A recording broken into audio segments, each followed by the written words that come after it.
नमस्कार। इस नए एक्सप्लेनर में स्वागत है।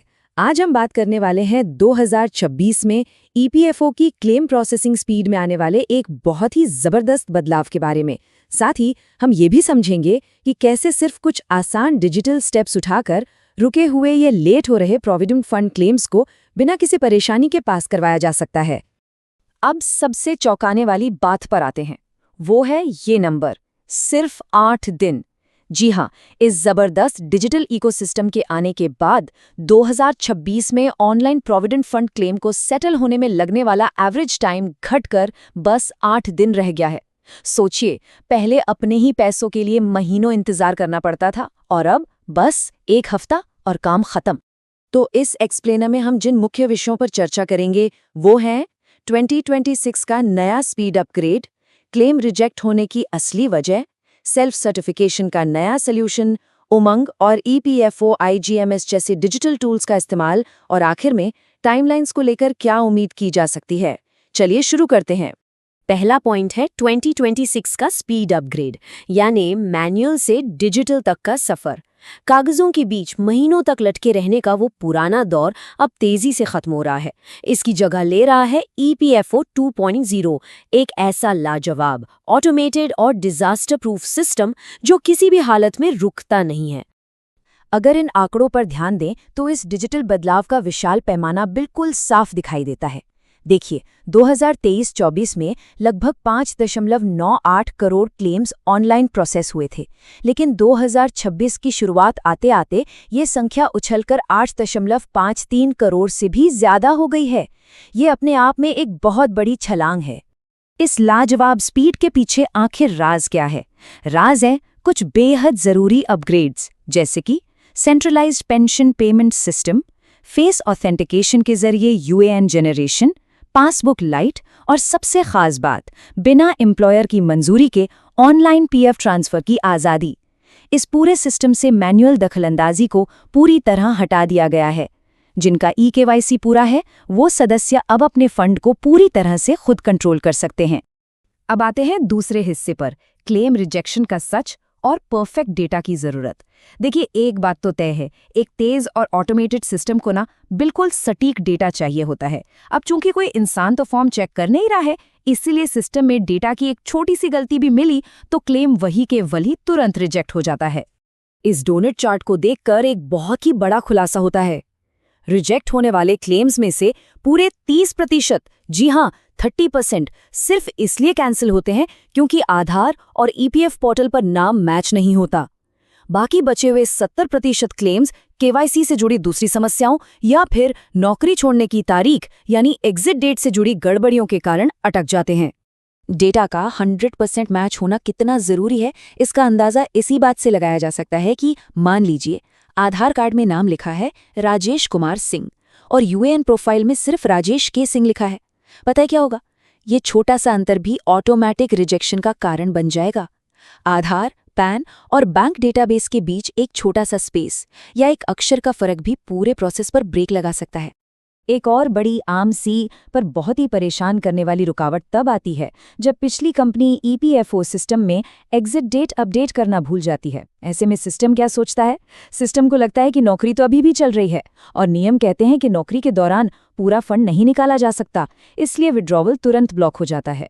लेकिन चिंता की कोई बात नहीं, क्योंकि अब हमारे तीसरे पॉइंट की एंट्री होती है सेल्फ सर्टिफिकेशन और डेटा पर पूरा कंट्रोल। सबसे अच्छी खबर यह है कि इन छोटी मोटी रुकावटों के लिए अब किसी रीजनल ऑफिस के चक्कर नहीं काटने पड़ेंगे। इन्हें घर बैठे डिजिटल तरीके से खुद ही ठीक किया जा सकता है। अगर पुरानी कंपनी से मदद नहीं मिल रही तो कोई बात नहीं, अब एग्जिट डेट अपडेट करने के लिए किसी की जरूरत नहीं है।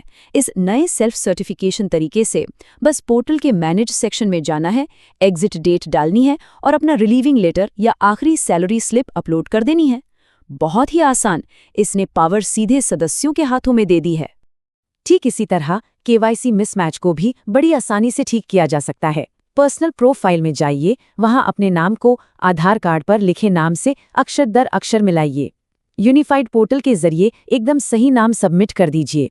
उसके बाद बस 2 से 3 बिजनेस डेज का इंतजार करना होता है और वेरिफिकेशन के बाद प्रोफाइल क्लेम के लिए पूरी तरह तैयार हो जाती है। खैर, अब बढ़ते हैं अपने चौथे हिस्से पर, जो है उमंग और EPFI GMS टूल्स अपनी प्रोफाइल को सही से मैनेज करने और किसी भी दिक्कत को जल्द से जल्द सुलझाने के लिए ये 2 डिजिटल टूल्स किसी मास्टर की से कम नहीं है। इन्हीं के जरिए प्रोविडेंट फंड तक आसानी से पहुंचा जा सकता है। देखिए, इन दोनों ही टूल्स की अपनी अलग और खास जगह है। डेस्कटॉप पर चलने वाला EPFI GMS पोर्टल किसी भी फॉर्मल शिकायत या थोड़े गंभीर मुद्दों को सुलझाने का मेन सेंटर है, जबकि दूसरी तरफ मोबाइल पर इस्तेमाल होने वाला उमंग ऐप चलते फिरते तुरंत ऑथेंटिकेशन और क्लेम स्टेटस चेक करने के लिए एकदम बेहतरीन है। और उमंग ऐप की एक सबसे धमाकेदार नई खासियत क्या है पता है? लाइव आधार फेस ऑथेंटिकेशन। इसमें बस उमंग और आधार फेस RD ऐप डाउनलोड करना है, आधार की डिटेल डालनी है और अपना चेहरा स्कैन करना है। बस कुछ ही देर में SMS के जरिए एक्टिव UAN नंबर मिल जाता है। पूरा प्रोसेस एकदम सेफ है और OTP आने का झंझट ही खत्म।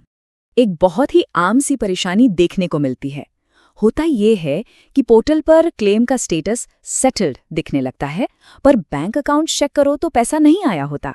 ऐसे में घबराने की बिल्कुल जरूरत नहीं है।